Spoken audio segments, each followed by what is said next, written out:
Hey, oh my gosh, I feel so alive. Okay, so I want everyone to feel this and know this.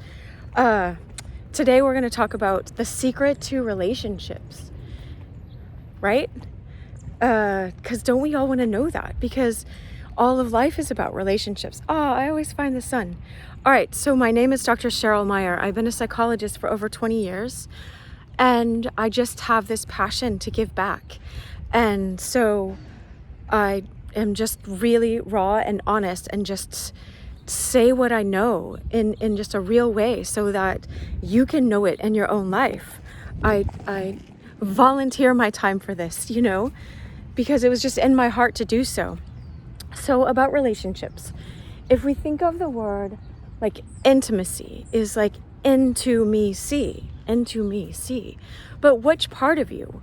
What part of you are you letting people see? I did a video, I recorded it, I haven't posted it yet, on recovering from ghosting.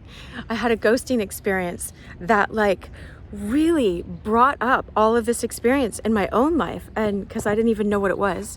But then I realized that from that experience, I won't go into the whole thing, that it brought up stuff that was already in there. It brought up relationships. This is what I was going to teach, is relationships are like a mirror, okay? So whatever is happening outside is a reflection of what's happening inside.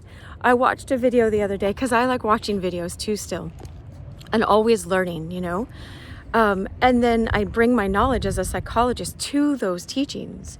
I'm not just watching it and teaching you another video, but I bring all of my knowledge of working with people and working with myself and my own therapy and my own self-reflection. Because all of the work that you do is worth it. All of the work, the real inner work that you do sincerely, helps to bring more love into this world. Instead of you being a victim all the time and taking, you find a way to give back. But let's go back to the relationships are a mirror, right? Let me see if I can sit on this thing. I kind of feel like sitting. All right. So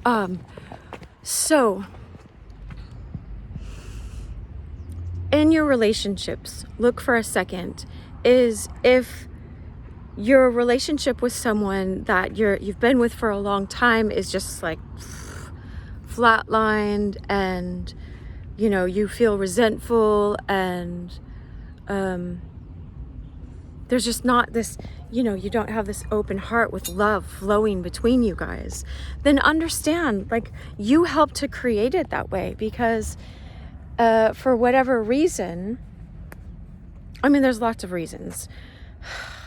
How deep do we want to go? I only have about 10 minutes or so. Is what we do is we often find a relationship. We pick someone like our parents, or we provoke them to be like our parents, or we project onto them that they are like our parents. And so we go back to where things broke down in childhood. This is just the pattern that happens over and over again. We go to where things broke down in childhood, and we try to create a happily ever after. And so don't beat yourself up for trying to create that. It's just we often keep going to people and look for it outside. See, when you're a child, you're down here and the parent's up here, down here, up here, right? And so we look for the parent to come reparent us. And we still feel like a child. And in the child position, you're just waiting for your parents to come give you the supplies that you need. And so often we find someone where we can either be the rescuer and go try to rescue them and figure out what they need, or we hope that we subconsciously hope that if we fix them, they will come be the parent and fill in what we need. But then that's just a relationship of trading, and you're just in need with that person, and you stay a victim when you're constantly in need, and you stay a child, you stay in a child position. Now imagine if both of you are equal. If you're equal, then you're seeing, wait, what is it that I'm missing? What is it that I wanted so much in childhood that I didn't get? Now,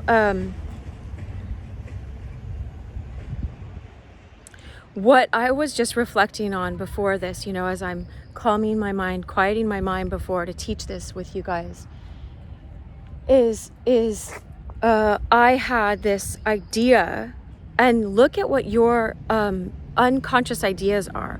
I created because you don't even realize you're acting on them. This is why they're called unconscious. You know, it's like they do the iceberg, and then like this much is conscious and all the rest is buried under the ice, and you don't realize you're acting on all this stuff from underneath. And so what I didn't realize, I'm just pointing it out so you can realize it in your own life, was, oh yeah, I made a video that's called "This Meditation Will Change Everything." And so it's a meditation where you can go back to your earliest childhood memory, and that will actually reveal what your unconscious beliefs are. I just know it will, because it's amazing. It did it for me.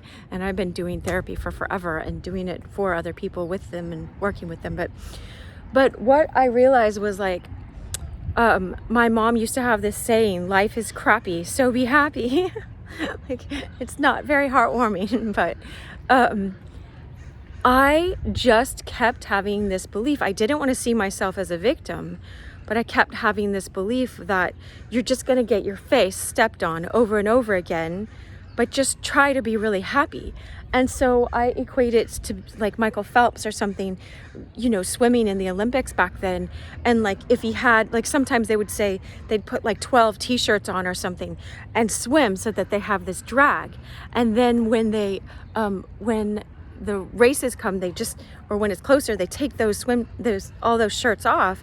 Now they have weights and stuff, but you know, and then they just go so fast because they're used to pulling all that weight. And so the good part of all of my past is, once you get past it, once you let go of that pattern, then you're really, really strong. You know, you have this ability to accelerate really quickly. So nothing goes to waste. I say that nothing goes to waste. You're always given enough grace by divine love, by God, to overcome where you were and to go way beyond it. But in relationships, let's just say, when I had that ghosting experience, so that you can know, it something was happening outside where someone just pretended to care about me, or it was easy for them to temporarily care about me and then just disappear, and like, you know, like that, like, bye, you know. And it's like, it's not your fault that other people choose to do the not courageous thing. It's not your fault, right? But look inside. How are you doing the wuss out thing in your own life? How are you taking on these old ideas from your childhood? Because if you got this experience down here from your parents, you took this in as a truth. Like, if my parents locked me up in a basement, I would take it in as a truth that you're not allowed to have sunlight. You know, you're not allowed to be in the sun, to experience this, you know. You're not allowed to have an open heart, because why would you have an open heart? Because it's just going to be beat down. You're just going to be locked back in the basement again, right? And so I had this belief that life is crappy, so be happy. And I kept trying to be happy. And when you try to be happy in the moment and just were like, you know, don't get to know someone's character before you let them in, and, you know, open your heart up because you just, you know, want to be loving, you know, and you can have all the great intentions. There's nothing wrong with any of that. It's just, you're worth getting to know someone's character over time before you let them in like that, you know. And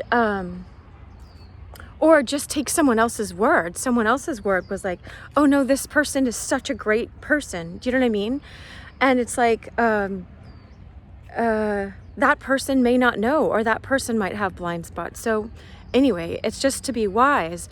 But what it brought up was still, my old message got played out. The life is crappy part got played out, and my heart got broken wide open. But what happened was, the wound was way down deep already in there. All right. So let's just go back to what I was saying, is if you're in a relationship and there's a lot of numbness and not love flowing back and forth and respect, then look at what why you're trying to like pull teeth and get it out of that other person. When Jesus is, and I always welcome all religions, but I often quote from Jesus because I know him. I know him. We're like this, you know. But he is so enlightened. So look at it just like enlightened, wise teachings if he's not a part of your life. When he's giving us an eternal wise truth, when he says, take the log out of your own eye, the big log, and then it will be clear to see the speck in your brother's eye, you know, in your sister's eye, in the other person, all right? And so, like one of my friends the other day, we were hanging out, this girl, I won't say who, and she kept being on her phone, and I'm like, girl, you wanted me to drive all this way to spend time with you, and you're just on your phone, you know? And I was like, wait, methinks thou dost protest too loudly. That's a Shakespeare quote. Always you can look at, why was I getting so mad? And I was like, oh, because I'm still identifying as this little child. And there's nothing wrong with me addressing it with my friend. It's just understanding when I was a child, I always felt like, you know, my dad was just playing Atari Bridge or just off somewhere, just disconnected from me. Or my mom, I was one of 4 kids, so she was really busy just running around trying to do the 4 kids thing instead of learning how to get more peace in her life because, you know, you have to run hard when life is crappy, so be happy. Like, so I didn't get that presence. And so my friend was just reflecting back to me that old wound that was still there from childhood. Now, if I go in there and go, wait, how can I be more present to this wounded part of myself and not play the violin and see her as a victim, but how can this is one way, is right now, is like connecting. What is her real feeling? Oh, she feels like no one will ever be close to her. She feels like she's always going to be abandoned. She feels like she's not worth being present with. Well, you know, the more I learn how to be present deeply with this part of myself and not with the victim part, right? When we're just in resentment, this is why Jesus says, you know, forgive and you will be forgiven. When you're staying in resentment, you're holding on to, you're resending. Here's the bill you owe me. I'm going to resend it back to my parents and play it over and over and over again. And I keep insisting that they pay it back. But as I wait for them, I'm stuck in a child position. Instead of, if I surrender it up to God and go, forgive does not mean excuse. You're not excusing. There's lots of concepts going on here, but it means letting go, surrendering up, so that someone said it this way, is you let go of insisting that they have to be different. But that doesn't mean you're left without, you see, because someone can say that and then you think you have to be left without. You don't have to be left without. See, I'm going to face this on. You don't have to be left without, ever. All right? Is once I understood that, then I go, well, how am I not showing up authentically to my real feelings inside? It's a lot easier to just play a victim to my friend, and I'm always this victim and keep replaying it in my life, instead of let go of that role and find out something else. It's so beautiful and so fun to feel vibrant and alive again and let go of that. And so, intimacy, we all want intimacy. Learn how to look into your real self and do this inner work. All my videos are teaching about it. All right, so share them, comment and like, so that my channel can grow, so that other people can get this free stuff. All right, much love. Thanks so much for being here.